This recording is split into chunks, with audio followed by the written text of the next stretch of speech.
Welcome to Marvel Vision, a podcast about Marvel, the MCU, and right now, She-Hulk. I'm Alex. I'm Justin. I'm Pete. And we are going to be talking about the 5th episode of She-Hulk, Mean, Green, and Straight Poured into These Jeans. Woo woo. Appropriately said by Mr. Alex Alvin. Thank you. Now, if you haven't watched it on Disney Plus, go watch it. But brief bit of spoiler here. Jen is taking on Titania in the courtroom for Not control. In a good way.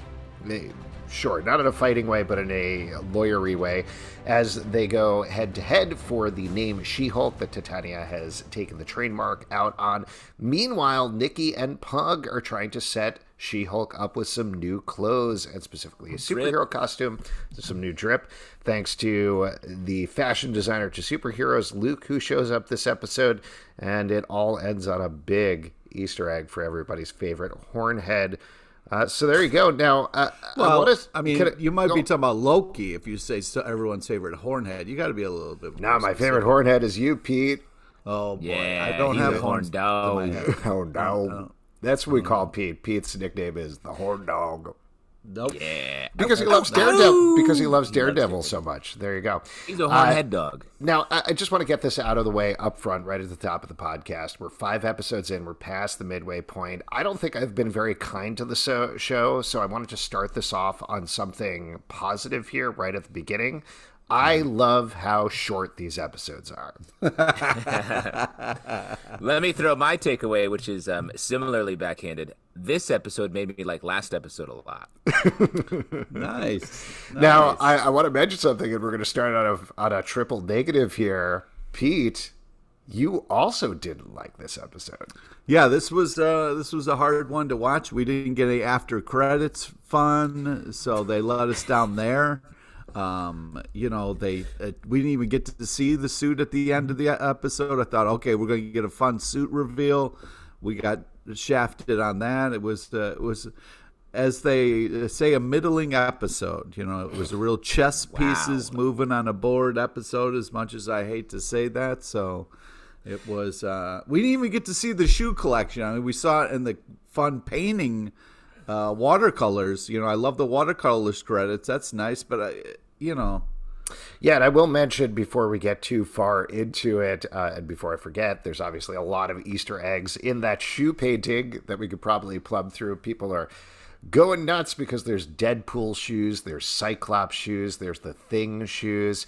Canonically, I wanted to see that shoe collection. It looked bananas. Here's what I'll say, actually. I'd flip it over to the negative part instead of the Easter eggs part. We should have seen these shoes collection. Like, the way that this was structured was so weird. Once again, the fact that we got 5 to 10, so I honestly didn't time it, solid minutes of Nikki and Pug going shopping and going to a boba place and talking to a fashion designer with sort of screwing around. Yeah, with which is fine, but just structurally when you're talking about a TV show, that they weren't cutting back and forth between the A and B plot was bizarre.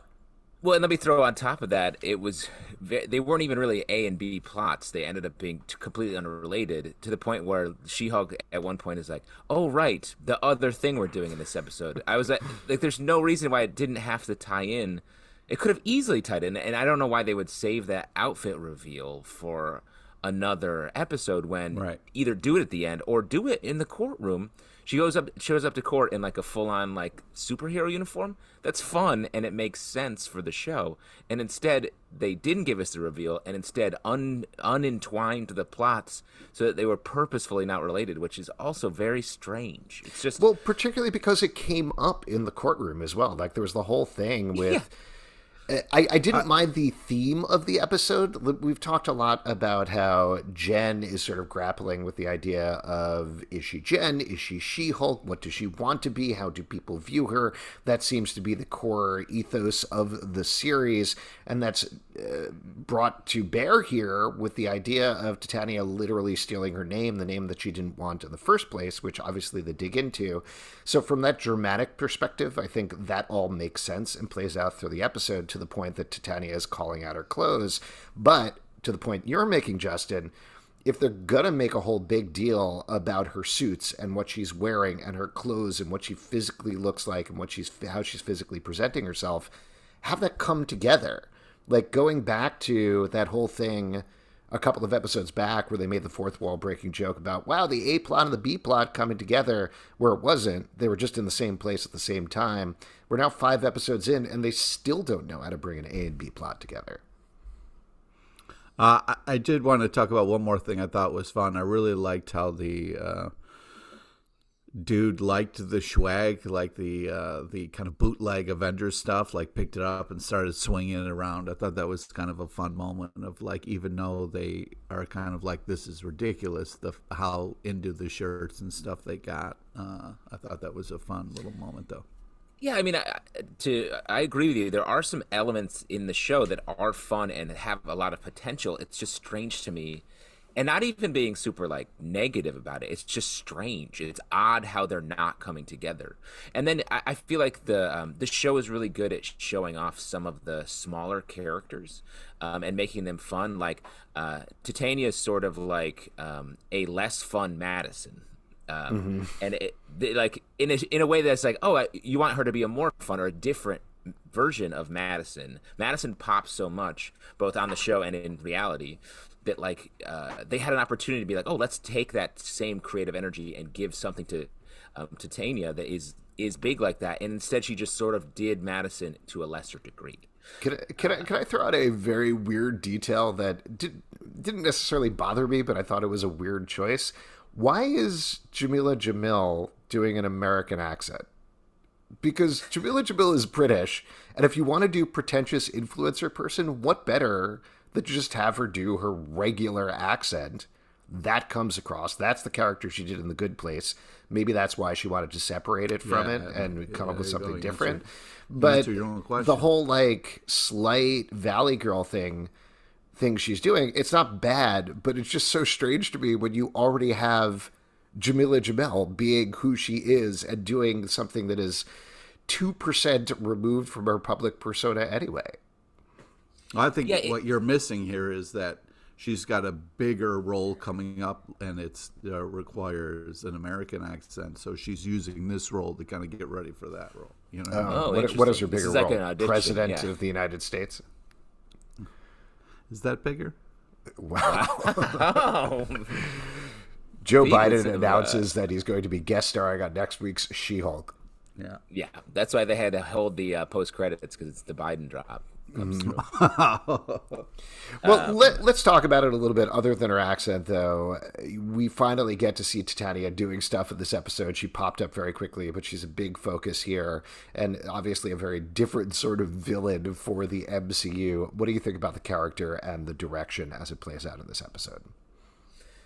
I mean, she was a bright spot in the episode as far as like, she's an interesting character. Like, her reactions in the courtroom were fun. You don't have to stand up with me. I mean, I like her as a character. I liked the fight in the beginning. I think that there's a lot to this character, and I want more. It was just not done well. But I think moving forward, I hope she is a reoccurring kind of like better character. And I think it's just like I was saying before. The elements are there; they're just like oddly turned down. And I think if they just took what they have and turned it up to like full volume creatively, it would be awesome. Like, I want a Titania who is like, she's like sort of mad. The Titania from the comics is like pissed all the time, and like, she'd be like, I don't know about all this fashion stuff. I'm just trying to make money, and smashes the table in the courtroom or something like that, where it's like, make some bigger swings. Everything feels like just a little like, it's like if your sriracha's just not spicy enough or something. Like, it's just, it tastes like ketchup when it should be giving us some kick here. Well, can I throw out another compliment actually to the show, or rather to sort of outside the show? We talked about this interview a little bit that Kat Coiro, who is the showrunner, did a couple of weeks back with Variety, where she talked about how they realized pretty quickly that they couldn't do trial scenes effectively, and so they're sort of pivoted away from that. And I think this episode proves that, yes, they can't do trial scenes effectively, and I think she really nailed that. So I hope we never see those again. Wow. But it's supposed to be a lawyer show. It was so boring. Like, such a boring, weird trial. And it to the point that Justin's making, I really like the idea, which is ludicrous, does not make any law sense, even though I'm not a lawyer. I think I could fairly say that, to bring in the guys that she dated on a dating app to a trial. But that is a fun idea. But the way that it's executed, the pacing of it, the pacing issues. Yeah, non-specificity of the lines. It wasn't fun to watch. And that's very frustrating because, like you're saying, Justin, these elements are in place here. Like Pete, you pointed out the Avengers thing. There's something about these jokes that the way that they're talking about them, the way that they're directed, the way that they're laid out in the show, at least for me, I don't want to speak obviously for everybody listening to our podcast, but at least for me, they're just not working. Like, they're not hitting. They're just very soft. Well, I think that there's a pacing issue and a little bit of a reality issue on the Avengers stuff because the shirts were really cool and well designed, but spelled wrong. I was like, that doesn't make sense in reality for the joke, because I think the joke is fun. But if you're going to have a misspelled, like, why is it so well designed? It's well designed because they're going to be selling them later today on Marvel.com. That's the real reason for it, because they've been very on the product game. But you're absolutely right. Or at least find a comedic way to justify that, or something like that. It feels like this episode was like, hey, this guy she went on one date with is going to be super important later, so we have to bring him back in a way where, like, I don't know what his name is, but he's the hairy nipples guy from the Baywatch movie, and he is... That's how he actually wants to be known. So okay. So, yeah, it just please, feels like... hairy nipples guy from the Baywatch movie was my father. Just call me hairy nipples guy. Okay. Well, I just feel that, like, this episode was clearly, like, this dude's important moving forward for some reason, so we got to kind of set this up. So there's two other things that I want to point out here. I mean, obviously, there's a lot of things to point out, but just these are top of mind at the moment. And I'm going to couch this as usual, and I'm a dude, so I don't know. I will defer to any women listening to this podcast about being wrong about this. But the thing with the quote-unquote nice dude who she hooked up with last episode being on the trial and being like, listen, Jen Walters isn't my type, but She-Hulk, she's awesome. I love her. And then Jen at the end giving him like a nod and a thank you. Very weird to me, because essentially it's like, I don't like half of you. I like this other half of you. And that feels like that defeats the whole emotional theme of not just the episode, but the series. Well, I think with the point was of that, and again, yes, I am a dude, so sorry. But the thing is like, it was almost just, it seemed to me like a nod, like, thanks for doing this. Like, that this parade of whatever, it was just more of appreciation. It just feels like, I understand what you're saying. Sorry, go ahead, Pete. But the point of the, like, I think the real point was afterwards of, like, when they were saying, like, a dude could have done it.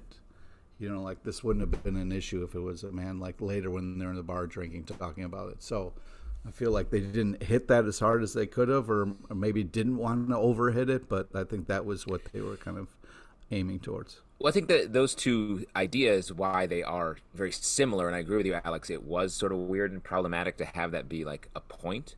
I think they're serving two different purposes in the show. I think the scene with the guy who's like, I like She-Hulk, but I don't like Jen Walters, that's going to be her thing, I think, for the show. That's the theme.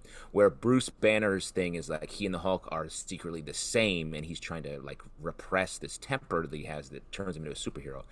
She-Hulk, Jen, is the opposite. It's like she's split, she's bifurcating. She's losing herself because She-Hulk's like the cool version of herself, and she's constantly deferring to her. And I think that's what we're going to get as sort of the takeaways we get to the end of the season. But I think, and then when she's talking to Book and they're like, guys could get away with this, I think that's more of just a topic and they want to cover and that they're bonding over. But oddly unrelated to the very similar issue with the guy who is being like nasty to her. So it's a strange mix. But yeah, what's interesting is there's this kind of like thing of like her being like, there's no difference between me and She-Hulk. And in this episode, she specifically said, oh, that was She-Hulk, that wasn't me. So she's kind of like, where Bruce was immediately like, the Hulk, I have no control, and he's kind of like slowly coming to the thing of like maybe we are the same, whereas she kind of like initially was like, oh yeah, it's definitely still me, and is kind of like then maybe later at the end of the season realize that there is a difference, you know. And as a theme, I think that's cool. Like I like that as an idea, and I hope they can execute that well. It just feels like because of the pacing, it's very hard to enjoy the rest of the show. Well, it's a little all over the place, and I think part of the thing is they're not letting everything come out of her emotional journey. They're letting it work around her plot journey in a way. Like everything's feeding the plot rather than the emotions. So like we've been talking about, really like the idea of Jennifer Walters grappling with, am I She-Hulk or am I Jennifer Walters? But that doesn't seem necessarily to be what the guys are coming out of or what things are revolving around. Plot-wise, yes. Emotion-wise, not necessarily. To the point that one thing that maybe this was just me like backseat writing in terms of missed opportunity. I know we established that in the first episode that Jen is able to maintain her form because women are always good at maintaining their anger. But having the first couple of scenes of clearly the way Tatiana Maslany is playing it is just getting more and more steamed at everything that's going on with Titania, but not having her show up as She-Hulk or getting like green and then repressing it or anything like that in those first couple of scenes was very strange to me. It felt like once we went to the office and saw her at She-Hulk, that's when she's calmest. So if that's what you're going for, if that's when she's most comfortable in her skin, which I get, again, is an emotional idea, play with that. Talk about that. Have that happen in some way. Versus right now, it's just kind of random when she's She-Hulk and when she's not She-Hulk. And it seems more based on when they had the budget and the crew necessary to do that rather than when it was asked for by the script. It's She-Hulk's sort of like a hat that she wears as opposed to like a purposeful thing that she's going through. I do, as someone who, I think what I appreciate about what it is doing is her anger isn't getting the best of her, which I kind of want to happen as somebody who struggles with anger issues. So, but it is impressive how it's been this kind of like consistent of like she changes into the Hulk when she wants to. So far, her emotions haven't gotten the better of her, which is something she set up early, that like, I'm a woman, I deal with this on the regular, so I won't accidentally do it. And I'm impressed that that is this. It's this all the time. So they're kind of sticking with their mission statement in that aspect. I also think there's another. I mean, we're all comedy fans, and I think there's hands raised for the listener. I think there's, so that makes us maybe a little more specific or have more ideas and notes about this, that it is sort of, it considers itself a comedy, or it's trying to be a comedy, and it's missing the mark. And I think in our all of television and movies, everyone's like, comedy? Yeah, it's just a movie or a TV show where we add jokes. And it's like, it's actually not that. There's much more nuance and detail that you have to do to make a comedy, specifically with pacing. And I think this show is paced so down for comedy. For a drama or like a superhero show, I think it could get by on this pace because there's action and there's like a lot of plot movement. And this show is plotted like a comedy, like where not a ton happens or specific A, B, and C things happen, or in this case, unrelated A and B things.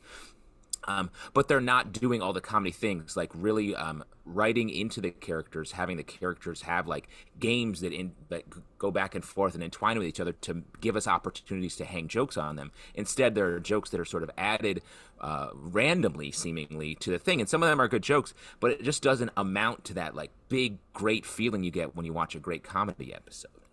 Well, for example, I actually got kind of excited when they had the Nikki and Pug interaction at the beginning of the episode in the office. Like, we haven't really seen them have any relationship before on the show, but just coming in and having them be like, oh, you know how we always do, and we trade back and forth with deals. I was like, okay, this is a setup. We're going to see that play out over the course of the episode. They're going to spiral out in terms of their deals, and it's going to get ridiculous, and it's going to be back and forth.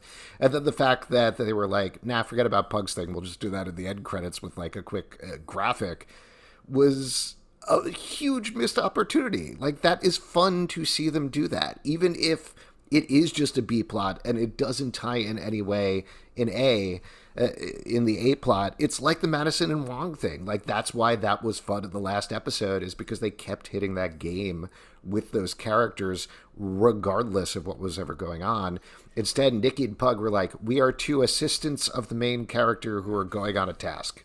And that is what we were doing in this episode. I did as a comic book fan, I did appreciate the fact that he gets two pairs of shoes. One to kind of like collect, and then one to wear. So I was I love how he bagged and boarded those shoes. You got to, dude. If you're going to collect shoes, you got to take care of them. All right, come on. Yeah, no, I feel the same way with my comics, which are stacked willy-nilly all around me. Little piece of me dies every time you bring that up. 100%. You must be super dead at this point. The other thing is like Pug and Nikki. Like, I just want them to have interests, hobbies, details about them. They are only allowed to be just like sort of bland assistants, like you're saying, Alex. And I think the show does do a good job with some of the smaller characters, where it's like, oh, all they have to do is be this one thing, or like Madison or Wong in there. It's like, then they take big swings with them and it works.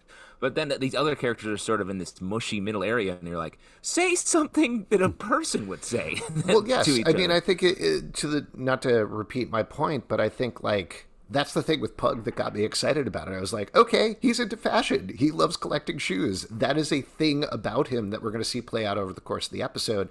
And it immediately veered into, no, we have to do this thing for the main character here. Forget about whatever I'm doing, And then he gets interested in like bootleg stuff, which didn't make any sense with the information that we were provided about him 2 scenes earlier, So one other thing, just in terms of the specificity thing we keep talking about, and again, want to couch this in, I am a man here, so probably totally wrong about this, but there's a thing that initially I was like, okay, I like this line, and then thought about it for a second.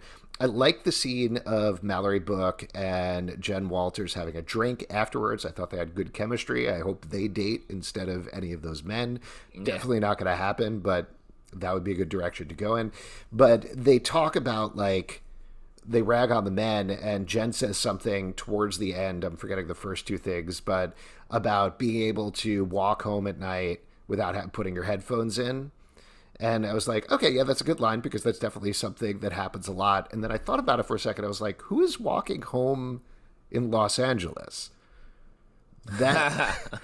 That's a New York line, and not to call her out, but Dana Schwartz, who wrote this episode, is a New York writer who I think moved to LA or something like that. So totally valid in New York. I'm sure, I'm not saying that like men do not catcall it or not horrible monsters in Los Angeles, because I'm sure they are. But the idea of that, again, I feel like that's the sort of thing you should have checked in the writer's room. Literally anybody who lives in LA is probably like, no, we take cars places. Yeah, but I mean, come on, Zelb. I mean, like, the idea of it is there, and a woman could park her car and try to walk anywhere. You know what I mean? And totally. Yeah, so absolutely. Like, right, but in New York, you walk more than in LA. I hear you. But yeah, that's a very specific idea of it. Yeah, maybe the writer's room commutes on the LA subway system, something that almost no human in the entire universe uses. I don't want to harp on it. It just seemed like another example of the strong way of saying this is sloppiness. Maybe it's not that strong, but it definitely feels like that a lot of the times, that there's things that are kind of falling by the wayside because they're focusing on a lot of other things. Yeah. What else do you want to call out about the episode, though? What else jumped out to you, if anything? Do we want to talk about this Daredevil helmet?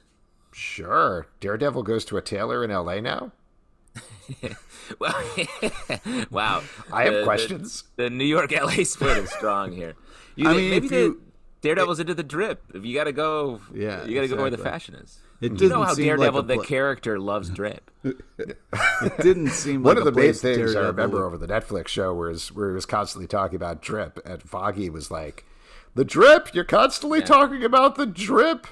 What was Maddie? Crazy? To me, it wasn't just the horned helmet that we saw. It was then the lid that was put onto it, and this like really over the top box that it was. It was. I agree. I was like, he's blind. That's all wasted on him. You guys could just put it in a regular box.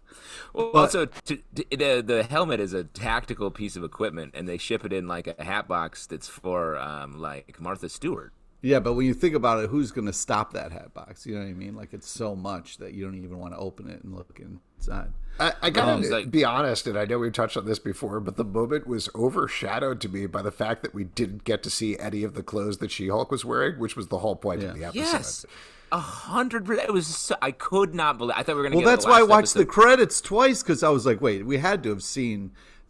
She's gonna step out, and at the end of the credits, and we're gonna get to see the outfit, and I couldn't believe there had to be some rejiggering there, because him taking the box and putting it to the side and seeing the Daredevil helmet, that's the end credit scene.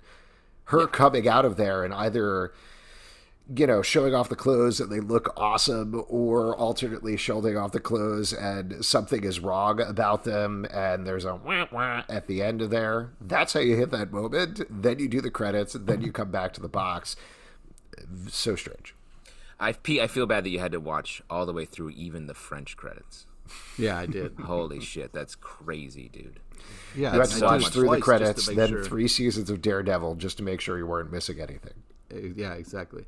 What a great reveal. I mean, I understand a little bit to defend the show. Like, I understand there can't be that many people making really impressive superhuman suits. So I understand that there's like one person who's really good at it and everybody goes to that person. But I was just like, no way, Daredevil shops there. So there's no way he would have got through any of that. Well, we don't know. Maybe we're getting a new Daredevil in this new Marvel, or maybe a new universe. Foggy that does all the shopping. Foggy's into drip. London Fog. That's what they're going to change his name to. London Fog. All right, why don't we wrap up here and talk about what is on our vision board for the next episode of the show. Pete, what's on your vision board? The suit. I need to fucking see the suit, man. She-Hulk suit, or yeah? Okay, I think Pug's we're going to see it. Suit. Pug suit. I want to see an adorable little suit made for a pug. Absolutely, a pug dog suit. Yeah. The show seems to spend a lot more time on the detail. Like, we got on the coffee mug in the drawings of the credits, it said Avengers. And I was like, oh, that's a fun little moment. I was like, can you put some of that energy into the jokes in the show? Yeah. Because that's where I want them. The booty spray on the serious lawyer was also fun in the credits. Fun. Yeah. I was like, where was that joke during the show? That would have been great. Yeah, especially when we had a scene with that guy, and I was like, what was this scene for? It was weird. And well, it was hilarious. He had the 2 dishes there, one for the pistachios and then one for the shells. So that's some high-class living there. Oh, wait a second. Hold on. What do you mean? He's flexing on it. Are you saying the flex there is having 2 dishes? Because, brother, you should have 2 dishes. Yeah, no. Pete, if you ever had pistachios with him, he keeps the shells and the pistachios in the same dish, and he keeps reaching in, taking out the shells. Man, that's sloppy. You want to talk about I have sloppy, so many questions, Pete, because here, if you only have 1 dish, you're basically a dog. So first off, that's why we calling you a horn dog earlier, Trax. Secondly, are you trying to say that you eat pistachios shell and all, and so you only need 1 dish? Because that's also, I would say, downright dangerous. Pete unhooks his jaw like a snake and eats the entire dish as well. Just dish, pistachio, shell, dump it all in there, yeah. Gotta get in there. I love that so much. It's like when a little kid would go into a rich person's office and be like, wow, 2 dishes. On my vision board, I was really happy with the length of this episode. I'd love them to go even shorter next episode. Get out of here. No, I'd love to see Daredevil would be great. I don't know. Nice. I don't want to watch this show anymore. Stop making me watch it. No, it's fine. I'll stick with it. I love it. I love it. I love it. We Marvel. If you'd like to, I want to get a slow reveal of Daredevil's left glove, right glove, boot, and then other boot. Here's a question. Do you think Daredevil's head is also in that box? Oh, that's man. fucked up. Yeah, that's an LA thing. What's the box? What's the box? 7 was based there. If you'd like to support our podcast, patreon.com/Comic Book Club. Also, we do a live show every Tuesday night at 7 p.m. to podcast and YouTube. Come hang out. We would love to chat with you about She-Hulk. Or would we? Apple, Spotify, Stitcher, and the app of your choice to subscribe, listen, and follow the podcast at Marvel Vision Pod on Twitter, Instagram, and Facebook. ComicBookClubLive.com for this podcast and many more. Until next time, stay marvelous. This podcast was longer than the show. But the day I knew I made it, the day I bought my second.